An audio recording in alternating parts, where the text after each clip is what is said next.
ನೋಡಿ ಚಳಿಗಾಲದಲ್ಲಿ ನಾವಿದ್ದೀವಿ.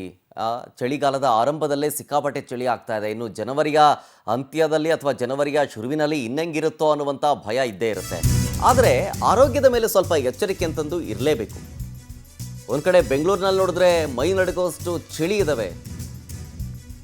ಮತ್ತೊಂದು ಕಡೆ ಆಸ್ಪತ್ರೆಗೆ ಬರೋರ ಸಂಖ್ಯೆಯಲ್ಲೂ ಕೂಡ ಹೆಚ್ಚಾಗ್ತಾ ಇದೆ. ಯಾಕೆಂದರೆ ಈ ಚಳಿಗಾಲದಲ್ಲಿ ಕಾಯಿಲೆಗಳು ಬೇಗನೆ ಬಾಧಿಸುತ್ತೆ ಜನರಿಗೆ. ಈ ನೆಗಡಿ, ಶೀತ ಅವು ಕಾಮನ್ ಆಗಿಬಿಟ್ಟಿದೆ. ಅದರಿಂದ ದಾಖಲಾಗುವವರ ಸಂಖ್ಯೆ, ಆಸ್ಪತ್ರೆಗೆ ದಾಖಲಾಗುವವರ ಸಂಖ್ಯೆಯೂ ಜಾಸ್ತಿ ಆಗ್ತಾ ಇದೆ. ಅದರಲ್ಲೂ ಮಕ್ಕಳು, ವೃದ್ಧರು ಬಹಳ ಎಚ್ಚರಿಕೆಯಿಂದ ಇರಬೇಕು, ಕಾಳಜಿ ವಹಿಸಬೇಕು. 3-4 ದಿನದಿಂದ ಹೆಚ್ಚಾಗಿ ಆಸ್ಪತ್ರೆಗೆ ರೋಗಿಗಳು ಬರ್ತಾ ಇದ್ದಾರೆ. ಆದಷ್ಟು ಚಳಿಗಾಲದಲ್ಲಿ ಸ್ವೆಟರು, ಮಫ್ಲರು ಅದನ್ನು ಬಳಸಿದ್ರೆ ಉತ್ತಮ. ಒಂದು ವೇಳೆ ಆರೋಗ್ಯ ಸಮಸ್ಯೆ ಏನಾದರೂ ಕಂಡು ಬಂದರೆ ವೈದ್ಯರ ಬಳಿ ಹೋಗೋದು ಉತ್ತಮ. ಸುಮ್ಮನೆ ನಾವೇ ಡಾಕ್ಟರ್ ಆಗೋದಕ್ಕಿಂತ ವೈದ್ಯರನ್ನು ಸಜೆಸ್ಟ್ ಮಾಡಿದ್ರೇ ಬೆಸ್ಟು. ಯಾಕೆಂದರೆ ಚಳಿಗಾಲದ ಆರಂಭದಲ್ಲೇ ಇಷ್ಟೊಂದು ಮೈ ಕೊರೆಯೋ ಚಳಿ ಅಂತಂದಮೇಲೆ ಇನ್ನು ಹೋಗ್ತಾ ಹೋಗ್ತಾ ದಿನ ಕಳೆದಂತೆ ಇನ್ನೆಷ್ಟಾಗಬಹುದು ಅನ್ನೋದು. ಅದರಲ್ಲೂ ಈ ಚಳಿಗಾಲದಲ್ಲಿ ವೈರಸ್ಗಳು, ಈ ಸಣ್ಣ ಪುಟ್ಟ ವೈರಸ್ಗಳಂತೂ ವಿಪರೀತವಾಗಿ ಬೇಗ ಹರಡಿಬಿಡುತ್ತೆ. ವೈರಲ್ ಫೀವರ್ಗಳ ಸಂಖ್ಯೆಯೂ ಕೂಡ ಜಾಸ್ತಿ ಆಗುತ್ತೆ. ಈ ಸೈಕ್ಲೋನ್ ಎಫೆಕ್ಟು ಅಂತ ದಿತ್ವ ಚಂಡಮಾರುತ ಬೇರೆ ಬರ್ತಾ ಇದೆಯಲ್ಲ, ಶ್ರೀಲಂಕಾದ ಕಡೆಯಿಂದ ಬರ್ತಾ ಇದೆಯಲ್ಲ, ಸೊ ಅದರ ಎಫೆಕ್ಟು ಇಲ್ಲೂ ಕೂಡ ತಟ್ತಾ ಇದೆ. ಕೆಮ್ಮು, ನೆಗಡಿ, ಶೀತ, ಜ್ವರ ಎಲ್ಲವೂ ಕೂಡ ಬಾಧಿಸುತ್ತೆ.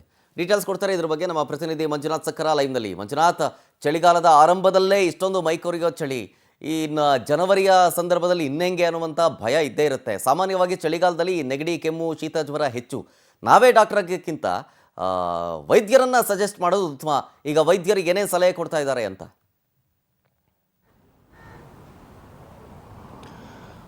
ಖಂಡಿತ ಶರತ್, ಚಳಿಗಾಲ ಆರಂಭಕ್ಕೂ ಮುನ್ನವೇ ಈ ರೀತಿ ಮೈಕೊರೆಯುವಂಥ ಚಳಿ ಬೆಂಗಳೂರು ನಗರದಲ್ಲಿ ಶುರುವಾಗಿರುವಂಥದ್ದು. ಅದಕ್ಕೂ ಅಂದರೆ ದಿತ್ವ ಚಂಡಮಾರುತ ಎಫೆಕ್ಟ್ನಿಂದ ಬೆಂಗಳೂರು ನಗರದಲ್ಲಿ ಸೂರ್ಯ ಕಣ್ಮರೆ ಆಗಿದ್ದಾನೆ.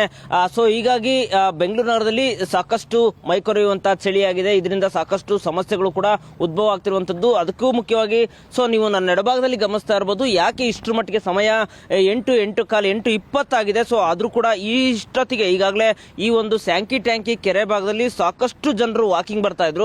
ಸೊ ಯಾವಾಗ ಅಂದ್ರೆ ಈ ಚಳಿ ಜಾಸ್ತಿ ಚಳಿ ಆಗಿರೋದ್ರಿಂದ ಅಂದ್ರೆ ವಾಕಿಂಗ್ ಕೂಡ ಜನರು ಬರ್ತಾ ಇಲ್ಲ, ಅಷ್ಟರ ಮಟ್ಟಿಗೆ ಚಳಿ ಜಾಸ್ತಿ ಆಗಿದೆ. ಸೊ ಇದರಿಂದ ಅಂದ್ರೆ ಕೆಮ್ಮು, ನೆಗಡಿ, ಜ್ವರ, ಶೀತ ಈ ರೀತಿ ಒಂದಿಷ್ಟು ಅಂದ್ರೆ ಆರೋಗ್ಯಕ್ಕೆ ಒಂದಿಷ್ಟು ಈ ತರ ನೆಗಡಿ, ಕೆಮ್ಮು ಈ ರೀತಿ ಕಾಯಿಲೆಗಳು ಕೂಡ ಶುರುವಾಗ್ತದೆ. ಸೊ ಹೀಗಾಗಿ ಜನರು ಕೂಡ ಹೊರಗೆ ಬರ್ತಾ ಇಲ್ಲ. ಹೊರಗೆ ಬಂದ್ರು ಕೂಡ ಕೆಲವೊಂದಿಷ್ಟು ಜನರು ಬಂದ್ರು ಕೂಡ ಕಂಪ್ಲೀಟ್ ಜರ್ಕಿನ್ ಆಗಿರ್ಬೋದು, ಟೋಪಿ ಆಗಿರ್ಬೋದು ಈ ರೀತಿ ಹಾಕೊಂಡು ಹೊರಗೆ ಬರ್ತಾರೆ. ಸೊ ಅಷ್ಟರ ಮಟ್ಟಿಗೆ ಬೆಂಗಳೂರು ನಗರದಲ್ಲಿ ಚಳಿ ಇದೆ. ಜೊತೆಗೆ ಅಂದ್ರೆ ಗರಿಷ್ಠ ಉಷ್ಣಾಂಶ 20 ಅಂದ್ರೆ 18-20 ಡಿಗ್ರಿ ಸೆಲ್ಸಿಯಸ್ ಮಾತ್ರ ದಾಖಲಾಗ್ತಿರುವಂತದ್ದು. ಸದ್ಯ ವಾಕಿಂಗ್ ಮಾಡೋರು ನಾನು ಮಾತಾಡ್ತೀನಿ.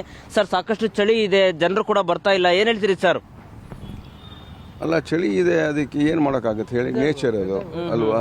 ಅಲ್ಲ, ದ್ವಿತ ಚಂಡಮಾರುತ ಎಫೆಕ್ಟ್ ಇಂದ ಜೊತೆಗೆ ಚೆನ್ನೈಯಲ್ಲಿ ಸೈಕ್ಲೋನ್ ಕೂಡ ಆಗಿರೋದ್ರಿಂದ ಇಲ್ಲಿ ಕೂಡ 1-2 ದಿನದಿಂದ ಸೂರ್ಯ ಕಣ್ಮರೆ ಆಗಿದ್ದಾನೆ. ಜೊತೆಗೆ ಮಳೆ ಕೂಡ ಜಿನಿ ಬರ್ತಾ ಇದೆ. ಸಾಕಷ್ಟು ಜನರು ವಾಕಿಂಗ್ ಬರ್ತಾ ಇದ್ರು, ಆದ್ರೆ ಈಗ ವಾಕಿಂಗ್ ಕೇವಲ ಬೆಳ್ಳಣಿಕೆ ಜನರು ಬರ್ತಾ ಇದ್ದಾರೆ. ಸೊ ಇದ್ರ ಬಗ್ಗೆ ಹೇಳೋದಾದ್ರೆ, ಇಲ್ಲ, ಇಲ್ಲಿ ಮಲ್ಲೇಶ್ವರದಲ್ಲಿ ವಾಕಿಂಗ್ ಬರೋರು ಹೆಚ್ಚು ಕಮ್ಮಿ ವಯಸ್ಸಾಗಿರೋರೆ. ಸೊ ಚಳಿಗಾಲದಲ್ಲಿ ಅವ್ರು ಬರೋದು ಸ್ವಲ್ಪ ಕಮ್ಮಿ ಆಗಿದೆ. ಆ್ಯಂಡ್ 2-3 ದಿನದಿಂದ ವಿಪರೀತ ಚಳಿ ಇದೆ. ಸೊ ಅವರಿಗೆ ಪ್ರೊಟೆಕ್ಷನ್ ಕಷ್ಟ ಅವರಿಗೆ. ಎರಡನೇದು, ಇಲ್ಲಿ ಮಳೆ ಬಂದರೆ ಏನು ಶೆಲ್ಟರ್ ಇಲ್ಲ. ಈ ಪಾರ್ಕ್ ಒಳಗಡೆ ಎಲ್ಲೂ ಮಳೆ ಬಂದರೆ ನೆನ್ಕೊಂಡೇ ಹೋಗಬೇಕು. ಎಲ್ಲೂ ಒಂದು ಶೆಲ್ಟರ್ ಆಗಲಿ ಏನಾಗಲಿ ಏನೂ ಇಲ್ಲ. ಬಾತ್ರೂಮು ಕಟ್ಟಿದ್ದಾರೆ, ಇನಾಗ್ರೇಟ್ ಮಾಡಬೇಕು. ಸೊ ಈ ಇನ್ಫ್ರಾಸ್ಟ್ರಕ್ಚರ್ ಪ್ರಾಬ್ಲಮ್ ಇರೋದ್ರಿಂದ ಜನಗಳು ಬರೋದು ಕಮ್ಮಿ ಆಗ್ತಾ ಇದೆ.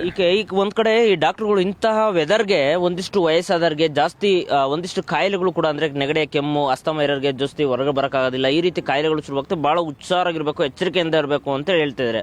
ಏನ್ ಹೇಳ್ತೀರಿ? Especially Bangalore weather is prone asthmatic and prone ನಿಮಗೆ ಮಂಡಿ ನೋವು, ಕಾಲು ನೋವು, ಆರ್ಥರೈಟಿಸ್ ಪ್ರಾಬ್ಲಮ್ ಇರೋ ಕ್ಲೈಮೇಟ್ ಇದು. ಸೊ ಎಸ್ಪೆಷಲಿ ಈ 3 ತಿಂಗಳು ಸೀನಿಯರ್ ಸಿಟಿಸನ್ಸು ಸ್ವಲ್ಪ ಕೇರ್ಫುಲ್ ಆಗಿ ವಾರ್ಮ್ ಕ್ಲೋತಿಂಗ್ ಎಲ್ಲ ಹಾಕ್ಕೊಂಡು ಕಂಫರ್ಟಬಲ್ ಆಗಿ ಬರಬೇಕು. ಇಲ್ಲ ಸ್ವಲ್ಪ ಲೇಟಾಗಿ ಬರಬೇಕು. ಬಿಸಿಲು ಬಂದಮೇಲೆ ಬಂದರೆ ಕಂಫರ್ಟಬಿಲಿಟಿ ಇರುತ್ತೆ. ಈ ಚಳಿಗಾಲದಲ್ಲಿ ಬೆಳಗ್ಗೆ ಬಂದರೆ ಕಂಫರ್ಟಬಿಲಿಟಿ ಇರೋದಿಲ್ಲ. They are prone for problems. Okay, thank you sir.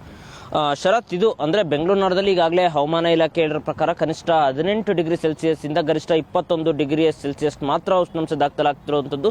So ಒಂದು ಕಡೆ ಆದರೆ ಮತ್ತೊಂದು ಕಡೆ ಈಗಾಗಲೇ ಚೆನ್ನೈನಲ್ಲಿ ಒಂದಿಷ್ಟು ಅಂದರೆ ಚಂಡಮಾರುತ ಎಫೆಕ್ಟ್ನಿಂದ ಕೂಡ ಸೈಕ್ಲೋನ್ ಇರೋದ್ರಿಂದ ಒಂದಿಷ್ಟು ಇಲ್ಲೂ ಕೂಡ ಜಿಟಿ ಮಳೆ ಕೂಡ ಶುರುವಾಗ್ತಾ ಇದೆ. ಸೊ ಹೀಗಾಗಿ ಇಂಥ ಸಮಯದಲ್ಲಿ ವಯಸ್ಸಾಗಿರೋರಾಗಿರ್ಬೋದು ಅಥವಾ ಎಂತೆರೇ ಇದು ಕೆಮ್ಮು, ನೆಗಡಿ, ಜ್ವರ, ಶೀತ ಸರ್ವೇ ಸಾಮಾನ್ಯವಾಗಿ ಈ ರೀತಿ ಕಾಯಿಲೆಗಳು ಶುರುವಾಗ್ತವೆ. ಸೊ ಹೀಗಾಗಿ ಇಂಥ ಸಮಯದಲ್ಲಿ ಸ್ವೆಟರ್ ಹಾಕೊಂಡಿರ್ಬೇಕು, ಜೊತೆಗೆ ಕ್ಯಾಪ್ ಹಾಕೊಂಡಿರ್ಬೇಕು, ಜೊತೆಗೆ ಮನೆಯಲ್ಲಿ ಬೆಚ್ಚಗೆ ಬಿಸಿನೀರು ಕುಡ್ಕೊಂಡಿದ್ರೆ ಆರೋಗ್ಯವನ್ನ ಕಾಪಾಡ್ಕೊಳ್ಬಹುದು ಅಂತೇಳಿ ಕೂಡ ಡಾಕ್ಟರ್ ಸಲಹೆಯನ್ನ ಕೊಡ್ತಿರುವಂತದ್ದು. Sharath, thank you Manjunath, thank you ಡೀಟೇಲ್ಸ್ಗಾಗಿ.